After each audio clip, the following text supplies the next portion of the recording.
This video is brought to you by Alienware, featuring Intel Core i7 processors.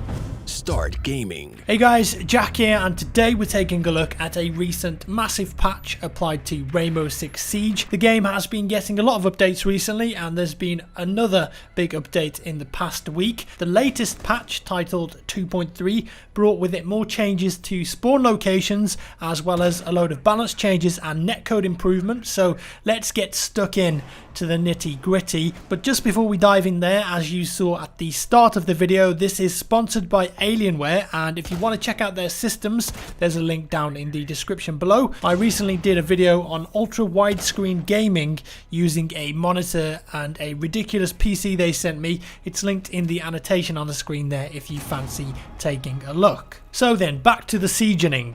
Firstly and finally, some balance changes to Frost's Super Shotgun as well as Buck's Skeleton Key. Frost's Super 90 Shotgun has had its fallout damage decreased, so basically it won't be as good at range as it was before. I think we can all agree it was easily the best shotgun in the game and so overpowered, and therefore reducing its effective range in this patch is a very good idea, and it's brought it a lot more in line now with the M1014. Buck's Skeleton Key, on the other hand, that's his underbarrel shotgun attachment, has had some improvements, especially to its environmental destruction, which the development team believes will now help better show off its effectiveness as a tool much more as a weapon. So using the Skeleton Key to blow holes in walls will now leave a much larger hole, whereas before it would leave a smaller hole for shooting through. The shotgun will now make it much bigger, large enough in fact to vault through sometimes. The SMG-11 has also had a bit of a tweak considering how low its recoil was. Interestingly though, and it's another game that's making an effort to do this,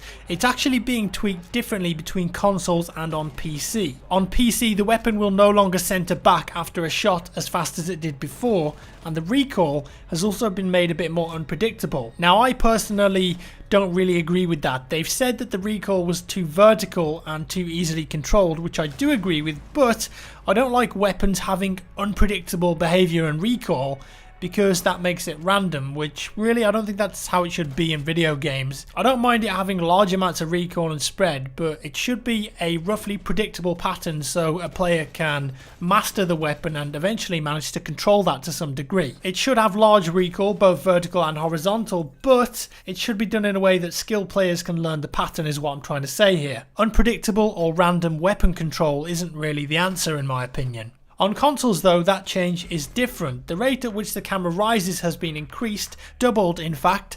Essentially the player will have to be better at controlling the vertical recoil with the joystick. The same recoil tweaks that were on the PC have also been added to consoles. Next we see a lot of changes to spawn locations and small map design changes to help prevent spawn killing on a number of the levels. This is really an ongoing process, and over the last few patches we've seen numerous changes to spawn locations and new items being added into the maps to block vision of the defending team to make spawn killing less likely. After all, this is a game based on attacking and defending, and just running to a window and spraying down the attacking team before they even get to the building doesn't really make for a tactical experience. So far, it's certainly improved a lot since the game's launch. Back then, it was way too easy to shoot people as they were moving in from the outside.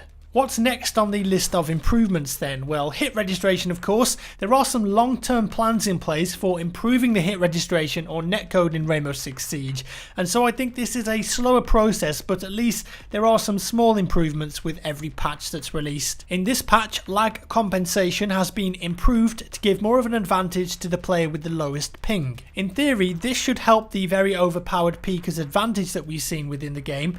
If you're a guy doing the peeking or moving around a corner, you have a massive advantage over a stationary player. I really hope this helps, because I think it's still one of the big problems with the game and it's really preventing it from being successful as an esport, but I don't see the peeker's advantage being removed entirely.